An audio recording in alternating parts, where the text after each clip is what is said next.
Bonjour à toutes et à tous, j'espère que vous allez toutes et tous merveilleusement bien. Bienvenue dans un nouvel épisode du podcast de J'aime trop ton signe. Je suis Amina et je suis ton hôtesse. Et aujourd'hui, un épisode un peu plus fun. Je sais que les deux derniers étaient un peu plus sérieux. On avait parlé de l'éthique en astrologie et puis ensuite je t'avais fait une petite histoire de l'astrologie et aujourd'hui, j'ai envie de revenir un petit peu à la légèreté et j'ai été inspirée par une personne qui suit le mentoring astro-intensif qui est, tu le sais peut-être ou peut-être pas, ma formation. Donc c'est une formation qui est destinée aux personnes qui ont envie de devenir astrologue. Et d'ailleurs, c'est une formation qui se déroule en live sur 4 mois. Et puis, on réouvre les portes à la fin du mois de novembre pour recommencer en janvier. Donc si toi qui m'écoutes, tu as envie de te former très sérieusement à l'astrologie, reste connecté et puis n'hésite pas à t'inscrire sur la liste d'attente. Je mettrai tout ça dans les notes du podcast. Mais bon bref, je disais, une personne qui suit le mentoring, à qui je fais un grand coucou si elle écoute ce podcast, avec qui on a pu parler un petit peu des langages de l'amour, des signes, parce qu'on parlait de Vénus en signe pendant une des sessions de groupe pratique. Et puis, ça m'a beaucoup inspirée pour te faire cet épisode-là. Alors, je voulais pas te faire un épisode uniquement sur les 5 langages de l'amour en relation avec les signes. Donc, si tu ne sais pas ce que c'est que les 5 langages de l'amour, c'est un livre de développement personnel de Gary Chapman, qui est excellent d'ailleurs, que je te conseille si tu n'as pas lu.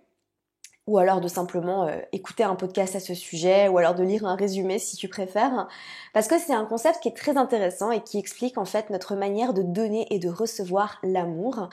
Et il y a 5 langages différents. Enfin bref, ça me passionne.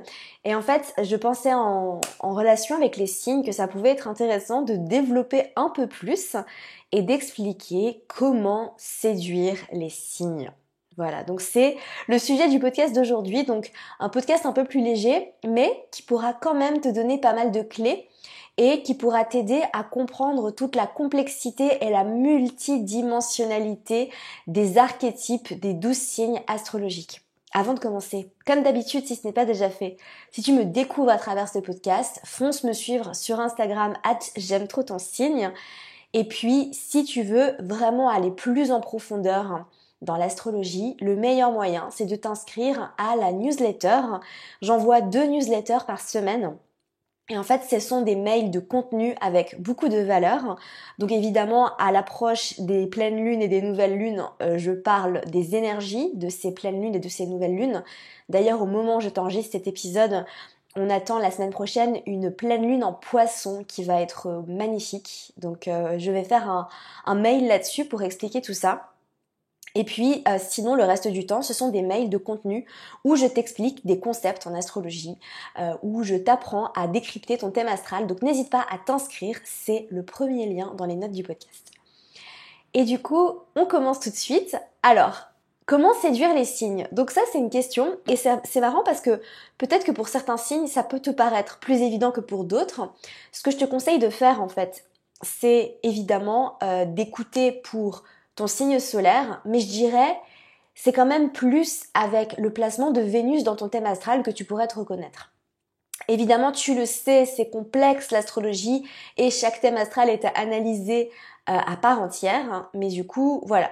Écoute pour ton signe solaire et regarde aussi Vénus, ton signe lunaire aussi, et peut-être même ton ascendant. Voilà, donc reste vraiment ouvert à toutes les planètes personnelles, parce que là, je vais vraiment parler de l'archétype pur de chaque signe, et du coup, tu pourrais te reconnaître à travers les placements de tes planètes personnelles.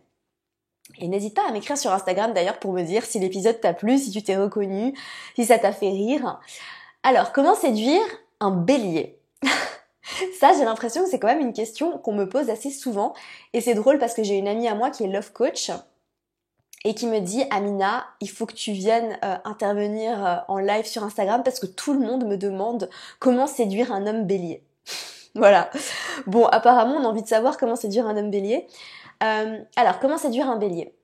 Alors déjà, la première chose en fait, c'est que les béliers, ce sont des personnes qui sont très passionnées et qui savent ce qu'elles veulent.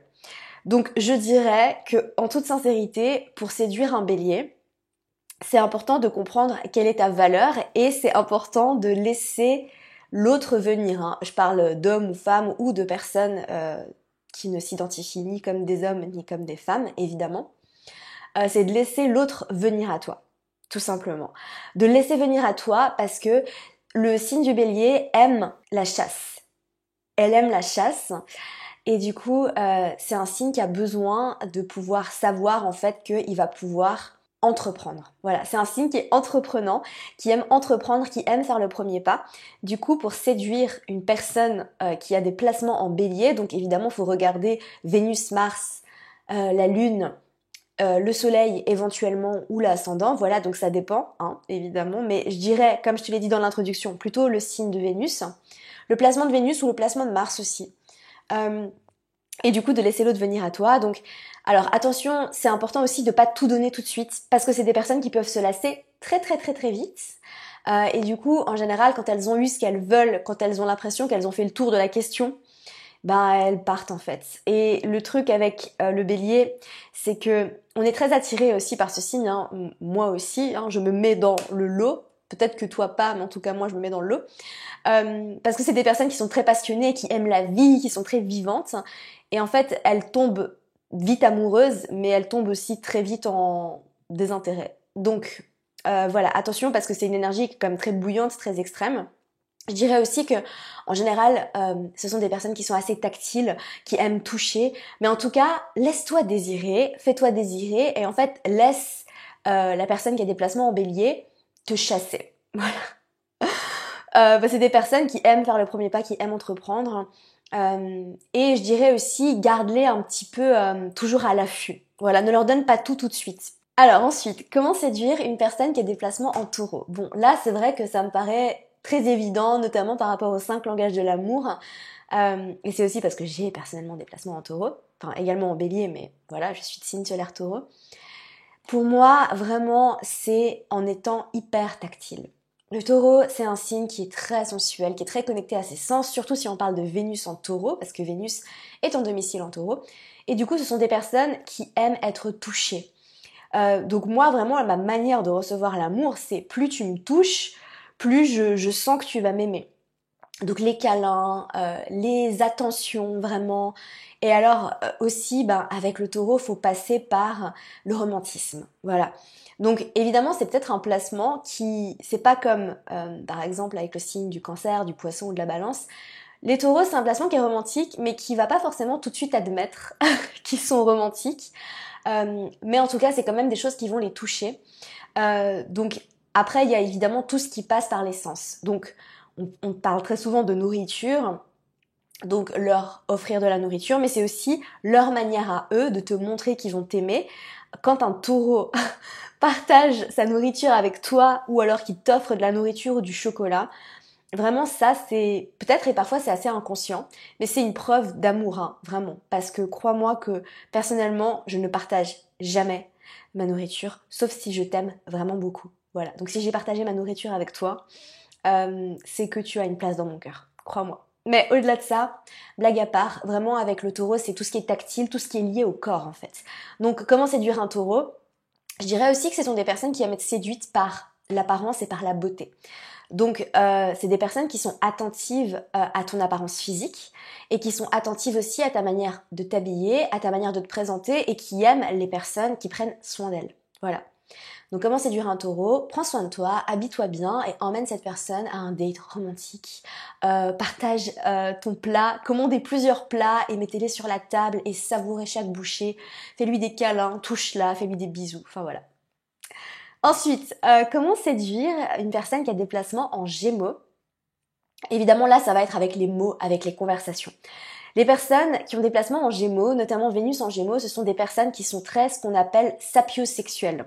Donc c'est des personnes qui sont très attirées et qui sont peut-être même attirées sexuellement par les personnes qui sont intelligentes. Donc pour séduire une personne qui a des placements en Gémeaux, apprends-lui plein de choses. Elles aiment les personnes qui sont cultivées. Donc plus tu vas lui apprendre plein de choses sur plein de sujets différents, parce que en général les personnes qui ont des placements en Gémeaux, elles sont comme ça, elles adorent apprendre plein de choses sur plein de sujets différents et elles adorent échanger. Donc plus tu vas avoir des conversations qui vont partir dans tous les sens, où vous allez vous apprendre plein de choses, où vous allez rire, vous allez être dans la légèreté, plus cette personne va se sentir attirée par toi. Et du coup, elle a aussi besoin, et c'est un petit peu ce que je disais avec le bélier, c'est des personnes qui peuvent aussi se lasser très vite, qui peuvent très très vite passer à autre chose. Donc de toujours garder cette personne sur ses orteils. Et de continuer en fait à la surprendre, à lui apprendre plein de choses. Donc voilà. Ensuite, comment séduire une personne qui a des placements en cancer? Alors là, ça va vraiment être dans la douceur, dans l'attention. Je dirais qu'avec le signe du cancer, il y a aussi quelque chose de très tactile. Donc ce sont des personnes qui aiment l'amour aussi tactile, donc les câlins, et qui aiment aussi les touches d'attention. Donc évidemment, c'est pas forcément des personnes qui vont aimer les grands cadeaux ou alors quand tu lui offres des choses très chères, mais par contre, ils vont adorer que tu leur offres des petites choses dans lesquelles tu as mis beaucoup d'attention, ou alors que tu leur écrives une lettre, ou alors que tu te rappelles de quelque chose qu'ils ont dit et que tu leur fabriques un cadeau en fonction de ce que tu leur as dit. Ce sont des personnes aussi qui ont besoin d'une connexion émotionnelle très intense et qui ont besoin d'être rassurées dans leurs émotions. Ce qui est très attirant pour ce placement, c'est quand tu vas vraiment leur montrer qu'avec toi, ils sont en sécurité. Et là, en fait, ils vont vraiment pouvoir se dévoiler. Parce que ils sont pas forcément toujours très faciles d'accès, parce qu'ils se protègent énormément. C'est un signe qui est très sensible, qui ressent les choses très fort. Et du coup, il faut vraiment que tu les rassures, que tu leur montres qu'ils sont en sécurité. Tu peux le faire à travers ton langage corporel, tu peux le faire à travers tes mots, tu peux le faire à travers ta présence.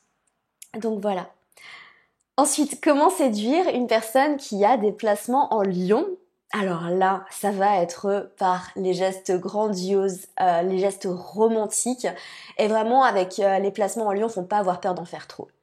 Si tu veux séduire une personne qui a par exemple Vénus en lion, vraiment, mais n'hésite pas à mettre les petits plats dans les grands, à faire plein de choses, à l'inviter à des dates incroyables. Vraiment, trop, c'est jamais assez avec ces placements en lion. Donc n'hésite pas. C'est aussi des personnes qui ont besoin de recevoir beaucoup d'amour verbal, donc d'être validées verbalement, de recevoir de l'amour verbalement. C'est aussi des personnes qui sont très tendres, vraiment les personnes qui ont des placements en lion sont très très tendres, elles aiment l'amour. Et en fait, voilà, donc tout ce que tu pourrais faire, d'être là, d'envoyer des messages, de leur faire des câlins et de leur offrir des cadeaux aussi. C'est des personnes qui aiment beaucoup les cadeaux. Je pense que c'est vraiment un des signes qui, voilà, quand c'est son anniversaire, offre-lui un beau cadeau cher. On pense notamment aux Vénus en taureau aux Vénus en taureau. Je voulais dire aux Vénus en lion et aux lunes en lion qui aiment les choses chères. C'est aussi le cas peut-être avec les placements en taureau. Mais quoi qu'il en soit, avec les placements en lion, n'aie pas peur d'être trop romantique et surtout, voilà, de le faire un peu comme dans les films. Ensuite, comment séduire une Vénus en Vierge? Alors ça, c'est typiquement le genre de placement que tu vas séduire par les services rendus et par le temps et la présence.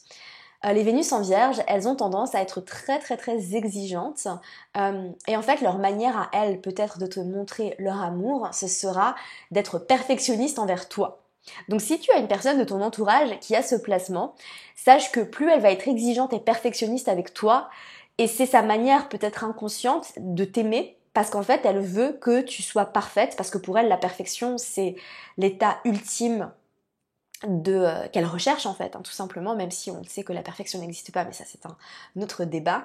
Mais en tout cas, plus elle va être exigeante envers toi, plus elle va t'aimer en fait. Donc vraiment, si elle te corrige, si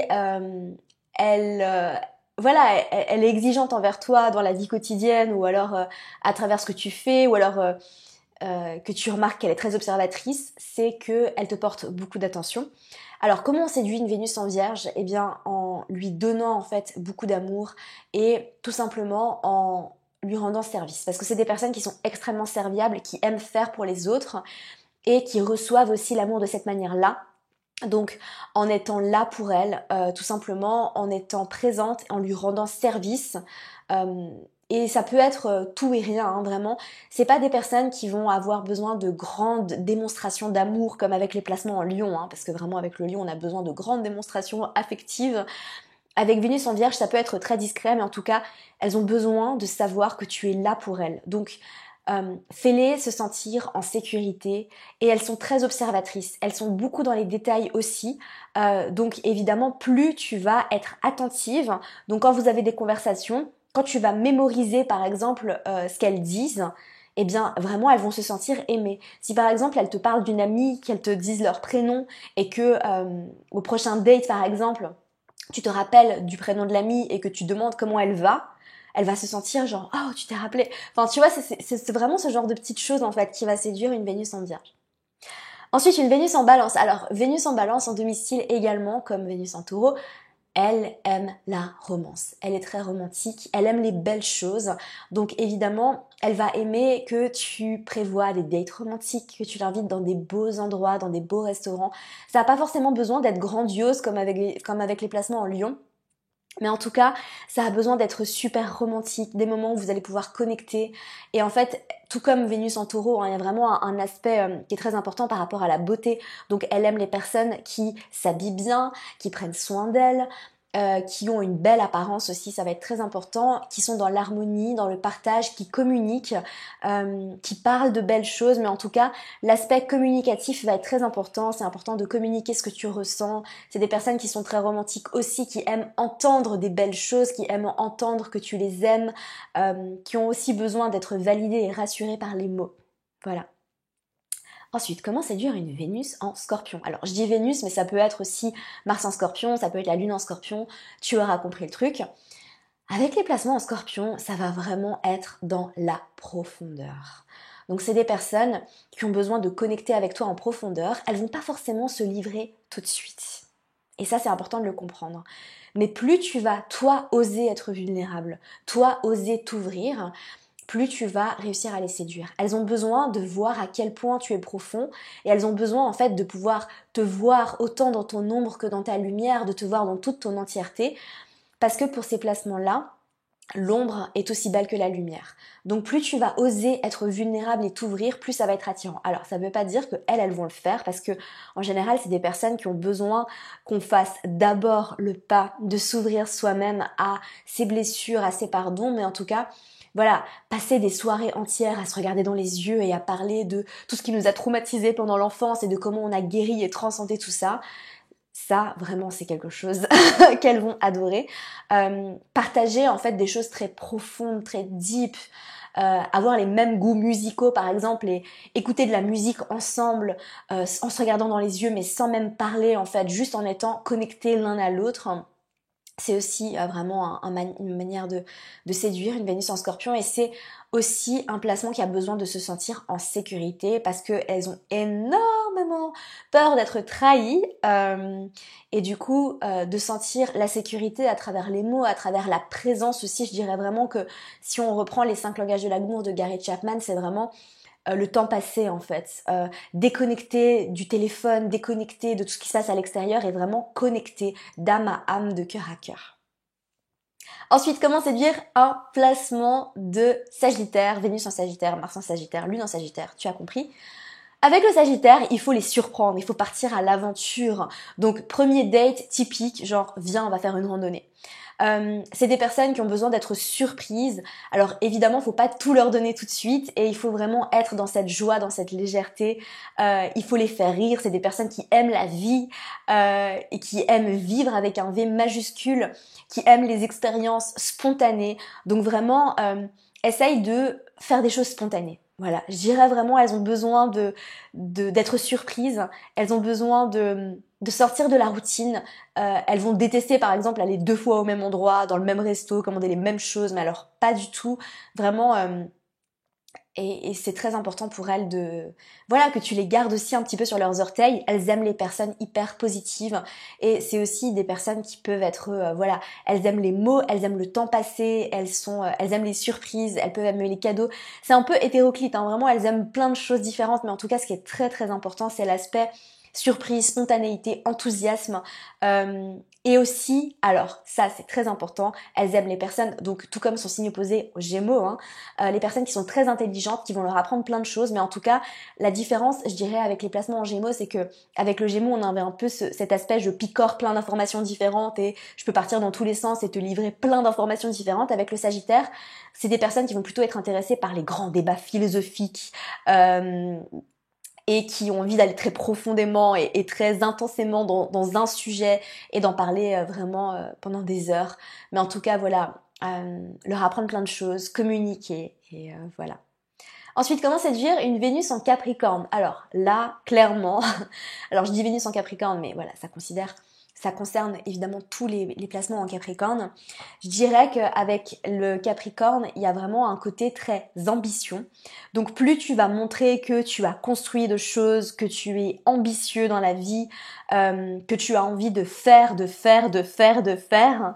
elles sont très impressionnées et séduites par les personnes qui ont accompli plein de choses. Vraiment, ça c'est important. Et c'est aussi un placement qui a besoin de se sentir en sécurité. Donc, c'est pas des personnes qui vont être très enjouées par l'amour, c'est pas des personnes qui sont très romantiques, mais en tout cas, elles sont attirées par les personnes qui sont stables, qui sont sérieuses, les personnes qui sont matures, qui ont cette maturité. C'est peut-être des placements qui vont être attirés par les personnes plus âgées d'ailleurs. Qui ont besoin de se sentir en sécurité, de sentir que elles aiment les personnes qui ont les pieds sur terre et qui justement vont les aider à accomplir tout ce qu'elles ont à accomplir, parce qu'en généralement quand on a des placements en Capricorne, on peut être quelqu'un d'assez ambitieux, on a envie de construire des choses et d'être ancré aussi, voilà. Ensuite, on passe au Verseau. Donc, avec le Verseau, on a un petit peu ce qu'on retrouvait avec le Sagittaire et avec le Gémeaux, à savoir que ce sont des personnes qui sont très sapiosexuelles, qui sont attirées par les personnes très intelligentes. Donc, je dirais aussi que plus tu vas avoir des opinions très tranchées sur pas mal de sujets, plus elles vont être intéressées. Alors après, attention, parce que parfois, c'est des personnes qui aiment pas qu'on aille pas dans le même sens qu'elles, mais en tout cas, tout ce qui est relatif à toutes les conversations un peu étranges, parler des choses peu communes, des aliens, des théories de la conspiration, donc ça c'est un petit peu cliché, mais au-delà de ça, de parler de pas mal de choses qui sont un peu out of the box comme on dit, je dirais les évolutions technologiques aussi, mais en tout cas d'avoir des conversations et de leur apprendre plein de choses, donc pas des sujets banaux, parce qu'avec le Gémeaux on pourrait avoir un peu des fun facts sur la vie quotidienne, des fun facts sur ah est-ce que tu savais que les éléphants machin, alors qu'avec le Verseau on a quand même besoin d'avoir un niveau qui va quand même sortir un petit peu de l'ordinaire, mais d'avoir voilà des conversations passionnantes. Ce sont des personnes qui sont très très très stimulées intellectuellement, qui ont vraiment besoin de cette stimulation intellectuelle. Je dirais même qu'avec un Mars en Verseau, ce sont des personnes qui peuvent être sexuellement excitées par les personnes qui vont les stimuler très très très fort intellectuellement. Et je dirais qu'avec Vénus en Verseau, par exemple, il faut faire un petit peu attention parce que voilà, ce sont des personnes qui sont pas forcément très tactiles, mais en tout cas qui vont avoir besoin de mots, qui vont avoir besoin de présence, qui vont avoir besoin aussi, je dirais, de cette complicité, de cette fraternité. Et c'est typiquement le genre de personnes qui risquent de tomber amoureux de leurs meilleurs amis, par exemple, mais qui ont quand même besoin de cette connexion. Mais t'es mon meilleur ami, en fait. T'es pas seulement mon lover, t'es mon meilleur ami. Avec toi, je partage tout et on peut rire pendant des heures et avoir cette complicité, cette fraternité. Et elles aiment aussi être avec des personnes qui sont engagés dans l'évolution du collectif, dans l'évolution du monde, dans tout ce qui est environnemental. Donc si tu es quelqu'un d'engagé, si tu es quelqu'un qui a envie de changer le monde, ça c'est aussi quelque chose de très attirant pour ces placements-là.